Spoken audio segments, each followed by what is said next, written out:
छत्तीसगढ़ से कांग्रेस और बीजेपी के बड़े नेताओं की लीडरशिप आज ओडिशा में रहेगी।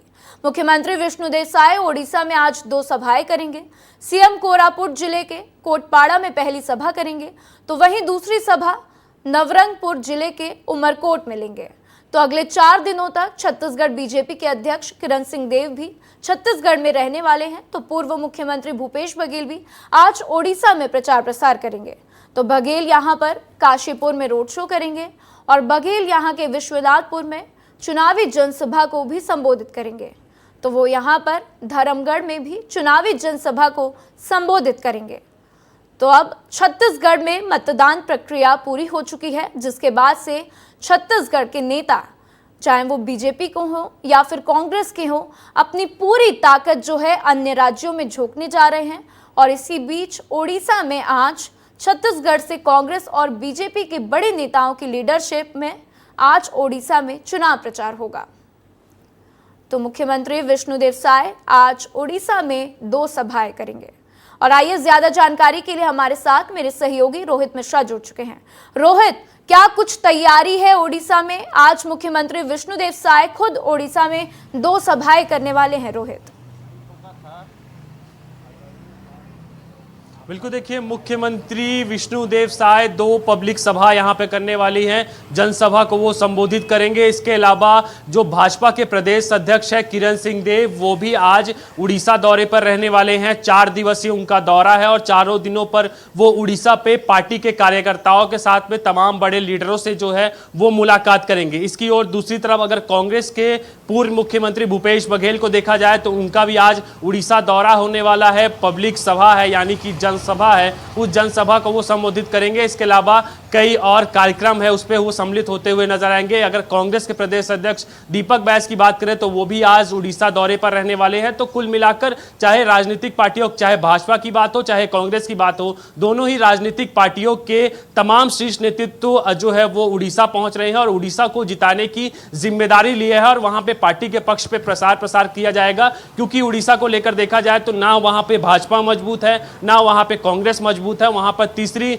पार्टी जो है वो उभर कर सामने आई है, उनके मुख्यमंत्री है। तो निश्चित तौर पर एक बड़ी जिम्मेदारी दोनों ही राजनीतिक पार्टियों के ऊपर है। छत्तीसगढ़ के बाद अब कांग्रेस को लेकर रणनीति तैयार, उड़ीसा को लेकर रणनीति तैयार की जा रही है। बिल्कुल रोहित, और कोई मौका यहाँ पर छोड़ना नहीं चाहती है बीजेपी कांग्रेस, और इसीलिए एक के बाद एक छत्तीसगढ़ से बड़े नेताओं को वहां पर चुनाव प्रचार के लिए भेजा जा रहा है। हमारे साथ जानकारी साझा करने के लिए रोहित, आपका शुक्रिया। भोपाल लोकसभा सीट पर मतदान के बाद से ईवीएम मशीनों को स्ट्रांग रूम में रखा गया है। पुरानी जेल में प्रशासन ने स्ट्रांग रूम में ईवीएम और वीवीपैट को रखने के लिए बनाया है। तो ईवीएम मशीनों की सुरक्षा के लिए 3 स्तर पर सुरक्षा जवानों को तैनात किया जाएगा। मतदान के बाद से गणना के दिन ही स्ट्रांग रूम खोला जाएगा और 4 जून को भोपाल सहित सभी लोकसभा सीटों पर काउंटिंग की जाएगी। तो अब चुनाव के बाद अब ईवीएम मशीनों को इस कंट्रोल रूम में कैद किया गया है। ये भोपाल की पुरानी जेल है जहां पे प्रशासन ने कंट्रोल रूम बनाया है और इसको कंट्रोल रूम की बजाय स्ट्रांग रूम कहना उचित होगा, क्योंकि ईवीएम वीवीपैट मशीनें यहाँ पे रखी गई हैं। कल भोपाल लोकसभा सीट पर चुनाव हुआ और चुनाव के बाद सभी पोलिंग बूथों से ईवीएम लेकर यहाँ रखी गई हैं और इस जेल में स्ट्रांग रूम बनाया गया है। और ये स्ट्रांग रूम वोटिंग जिस दिन काउंटिंग होगी उस दिन खोला जाएगा, यानी कि 4 जून को इसको खोला जाएगा। लेकिन इससे पहले यहाँ पे तमाम सारे पुलिस के अधिकारी मौजूद रहेंगे। 3 लेयर सिक्योरिटी की व्यवस्था की गई है। पहला सिक्योरिटी के पॉइंट में लोकल पुलिस रहेगी, दूसरे में पैरा मिलिट्री फोर्स रहेगी, तीसरे में कमांडो या सीआरपीएफ के जवान तैनात रहेंगे, जिससे किसी भी तरीके से स्ट्रांग रूम में कोई दाखिल ना हो पाए, किसी प्रकार की कोई गड़बड़ी ना हो। और 4 जून के बाद आखिर कौन भोपाल से जीतेगा, कौन सांसद बनेगा, इसका फैसला 4 जून को हो जाएगा। ईवीएम की सुरक्षा के लिए 24 घंटे सीसीटीवी कैमरों के जरिए भी निगरानी की जाएगी। कैमरामैन नागिन के साथ विवेक पांडे, विस्तार न्यूज, भोपाल। तो वहीं रायपुर लोकसभा सीट पर भी मतदान खत्म हो गए हैं और ईवीएम को सुरक्षा के घेरे में सेजबहार इंजीनियरिंग कॉलेज में रखा गया है। ईवीएम की सुरक्षा को देखते हुए यहां पर 3 लेयर में जवानों को तैनात किया गया। 4 जून को सुबह 7 बजे से ही मतगणना शुरू होगी। तब तक ईवीएम के देखरेख के लिए कई सीसीटीवी कैमरे भी लगाए गए हैं। तो ईवीएम की सुरक्षा का जायजा लिया हमारे संवाददाता रोहित मिश्रा ने। रायपुर लोकसभा के प्रत्याशियों का भाग्य ईवीएम में कैद हो गया है और ईवीएम को भी स्ट्रांग रूम के अंदर कैद कर दिया गया है। इस तस्वीर को देखिए आप कि यहीं पे रायपुर के तमाम 9 विधानसभाओं की ईवीएम लाए गए हैं, उन्हें स्ट्रांग रूम के अंदर पैक किया गया है, रखा गया है और उसे बाहर से सील कर दिया गया है। 3 लेयर पर 4 जून तक के यहाँ पे सुरक्षा रहने वाली है।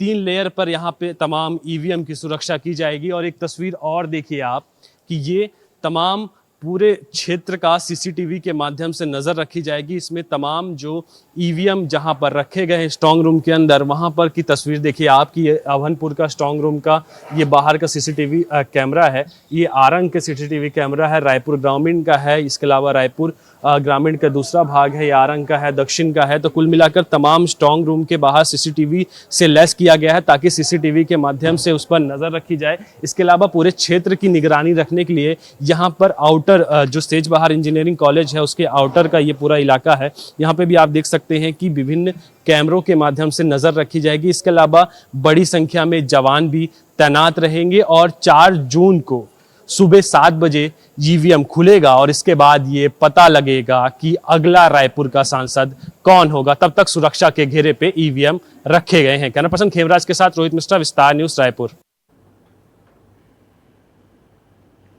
तो जांजगीर चांपा जिले के 815 मतदान केंद्रों में वोटिंग के बाद मतदान दल लौट आए हैं और जांजगीर के पॉलिटेक्निक कॉलेज स्थित स्ट्रांग रूम में ईवीएम वीवीपैट मशीनों को जमा कराया गया।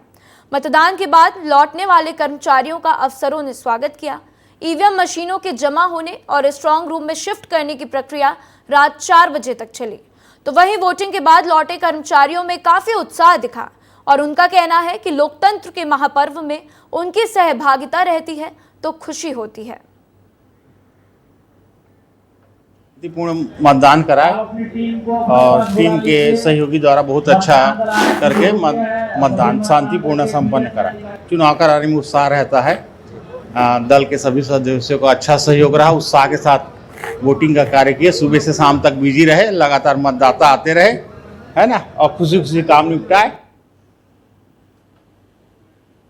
बहुत उत्साह है मन में। हम देश के सबसे महत्वपूर्ण त्यौहार लोकतंत्र का महापर्व में हमने अपनी ड्यूटी करके सहभागिता निभाए।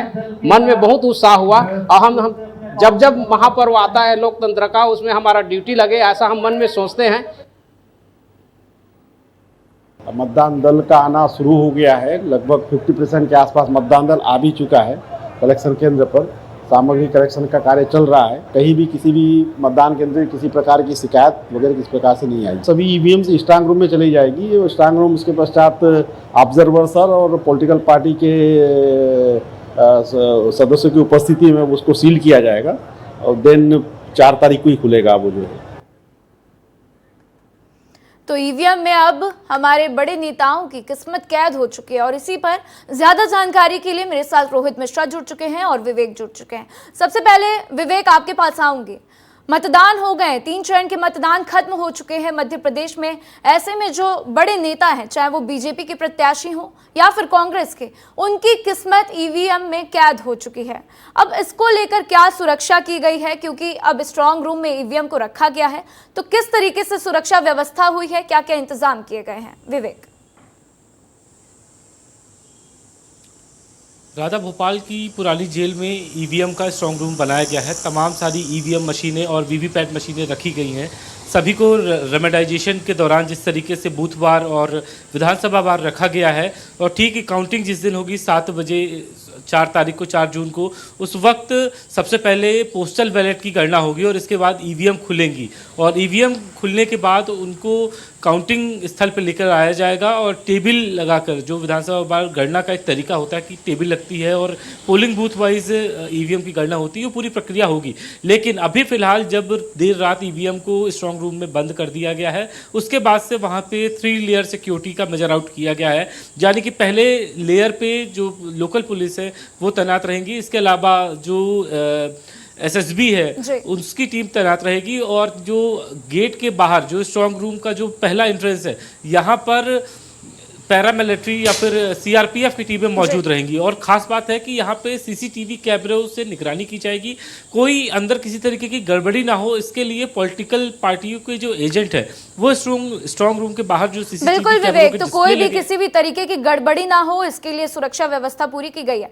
और अब हमने भोपाल का जान लिया है कि भोपाल में किस तरीके की सुरक्षा व्यवस्था की गई। अब चलेंगे रायपुर, जहां पर रोहित मेरे साथ जुड़े हुए हैं। रोहित, आपसे जानना चाहूंगी कि रायपुर में क्या व्यवस्था की गई है। रायपुर में अब छत्तीसगढ़ की मतदान प्रक्रिया तो पूरी हो चुकी है, तो ऐसे में सभी प्रत्याशियों के जो आप कह लीजिए उनके भविष्य हैं, उनकी किस्मत है, ईवीएम में कैद हो गई है। तो अब रायपुर में क्या सुरक्षा व्यवस्था की गई, क्या कड़े इंतजाम है, प्रशासन की तरफ से क्या क्या किया गया है? रोहित।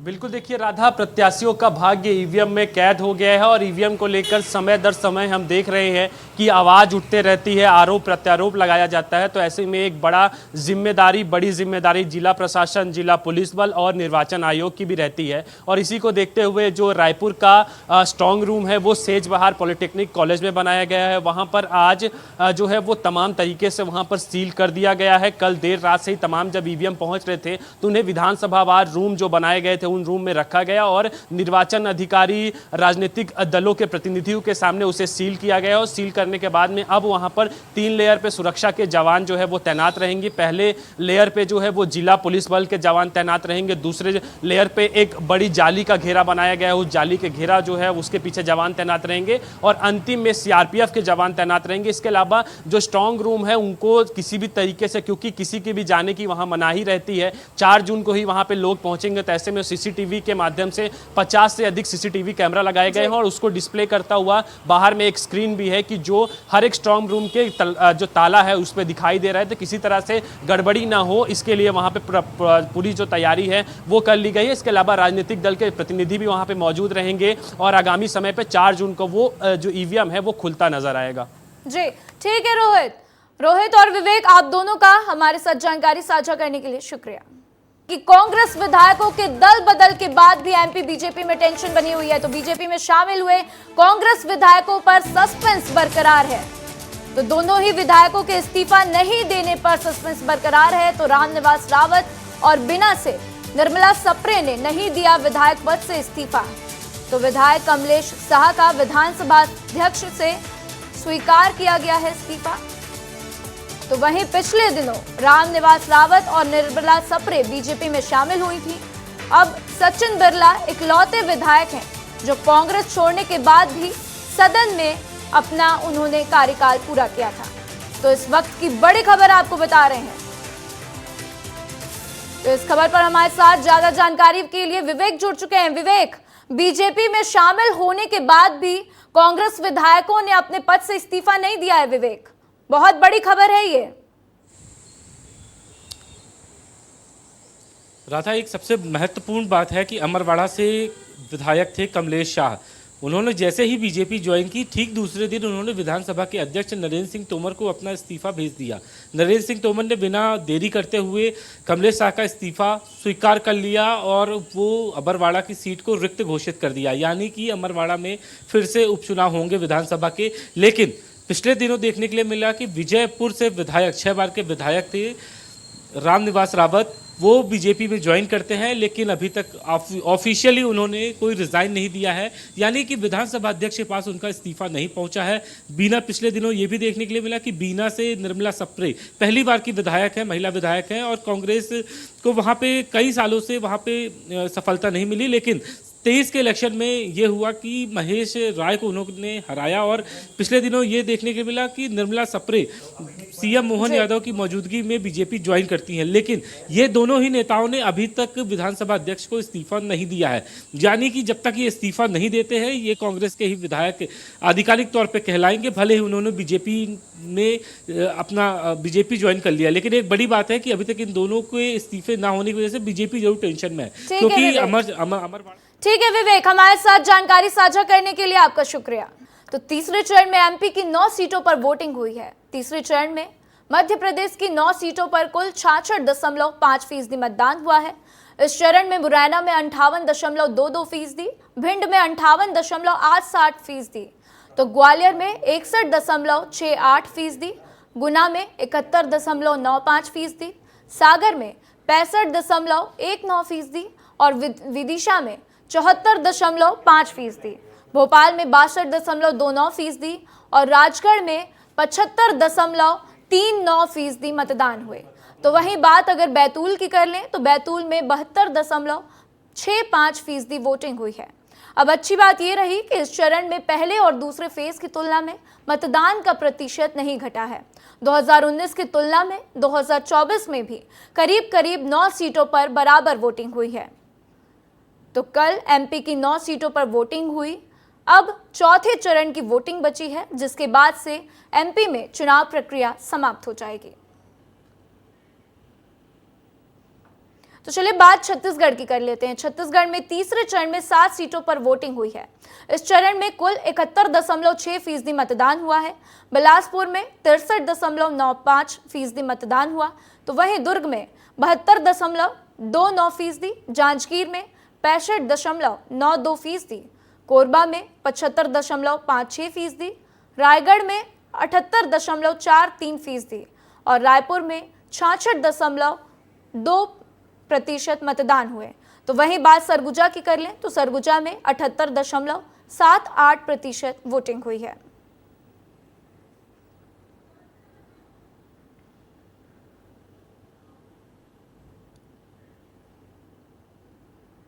तो मतदान के तीसरे चरण में भी महिला वोटरों का उत्साह ठंडा ही रहा। हालांकि पिछले 2 चरण के मुकाबले महिला वोटरों में मतदान का प्रतिशत तो सुधरा है, मगर बात अब भी वही आ रही है कि महिला वोटरों का वो उत्साह कहां गायब हो गया जो विधानसभा चुनावों में सामने आया था। महिला मतदान के मन में इस चुनाव को लेकर क्या चल रहा है, इस रिपोर्ट में देखिए। 2 चरणों में हुए मतदान प्रतिशत को देखने के बाद चुनाव आयोग और राजनेताओं की चिंता बढ़ गई। लिहाजा तीसरे चरण में वोटर्स को लुभाने के लिए कई प्रलोभन दिए गए। कहीं लकी ड्रॉ खोले गए, फ्रिज टीवी जैसे तरह तरह के उपहार बांटे गए। तेज धूप में वोटर्स को परेशानी ना हो, इसके लिए ठंडे पानी से लेकर शरबत तक की व्यवस्था की गई। इतना सब कुछ करने के बाद भी चुनाव आयोग कहे या फिर नेता महिलाओं को मतदान केंद्र तक पूरी तरह लाने में नाकाम रहे। बीते 2 चरणों का मतदान प्रतिशत ये गवाही दे रहा है कि महिलाओं ने इस बार चुनाव में कम दिलचस्पी दिखाई है। सबसे पहले आंकड़े देखिए। 19 अप्रैल को देश के 21 राज्यों में 102 सीटों पर पहले चरण का मतदान हुआ। चुनाव में कुल 66.22% पुरुष मतदाताओं ने वोट डाले। वहीं महिलाओं का वोटिंग परसेंट 66.07% ही रहा, यानी पुरुषों से कम। मध्य प्रदेश की 6 सीटों पर मतदान हुआ, जिसमें 68.58% पुरुष और 66.91% महिलाओं ने वोटिंग की। और छत्तीसगढ़ की एक सीट बस्तर पर 68.97% पुरुष और 67.68% महिलाओं ने वोट डाले।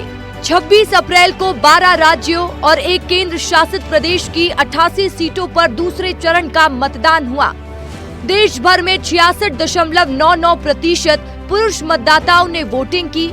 यहाँ भी महिलाओं की हिस्सेदारी पुरुषों से काफी कम देखने को मिली, 66.42%। छत्तीसगढ़ की 3 सीटों पर हुए मतदान में 77.07% पुरुष और 75.44% महिलाओं ने वोट डाले।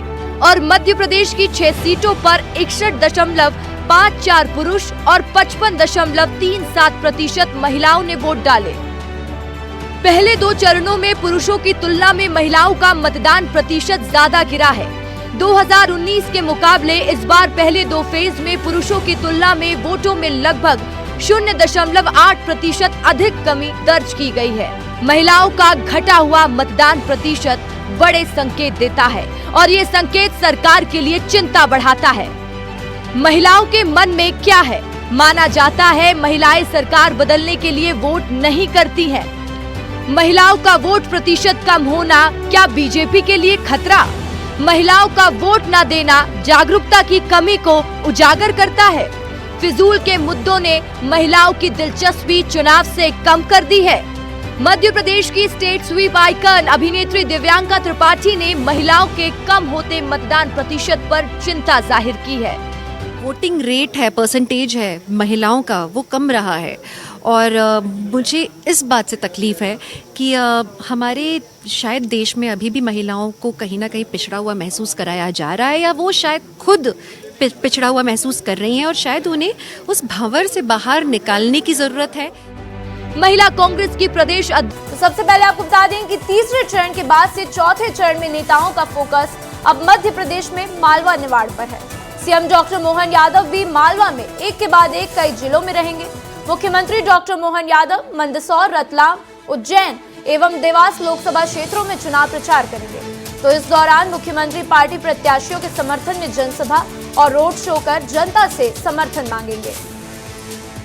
तो अब तीसरे चरण के मतदान खत्म हो चुके हैं, जिसके बाद से मध्य प्रदेश में चौथे चरण की वोटिंग बची है और चौथे चरण की वोटिंग के बाद से मध्य प्रदेश में चुनाव प्रक्रिया पूरी हो जाएगी। ऐसे में मध्य प्रदेश के मुख्यमंत्री डॉक्टर मोहन यादव मालवा में एक बार फिर से कई जिलों में फोकस करेंगे, जिसमें मुख्यमंत्री डॉक्टर मोहन यादव मंदसौर, रतलाम, उज्जैन और देवास लोकसभा क्षेत्रों में चुनाव प्रचार करेंगे। तो इसी दौरान मुख्यमंत्री पार्टी प्रत्याशियों के लिए भी समर्थन में जनसभा और रोड शो कर जनता से समर्थन मांगेंगे। तो आपको बता रहे हैं कि सीएम डॉक्टर मोहन का मिशन मालवा है, मिशन मालवा के दौरा है और बीजेपी के लिए रोड शो करेंगे, साथ ही जनसभा को भी संबोधित करेंगे। तो सीएम डॉक्टर मोहन यादव अब बीजेपी के लिए एक बार फिर रोड शो करेंगे और जनसभा को संबोधित करेंगे। तो मंदसौर, रतलाम, उज्जैन, देवास में प्रचार प्रसार करेंगे।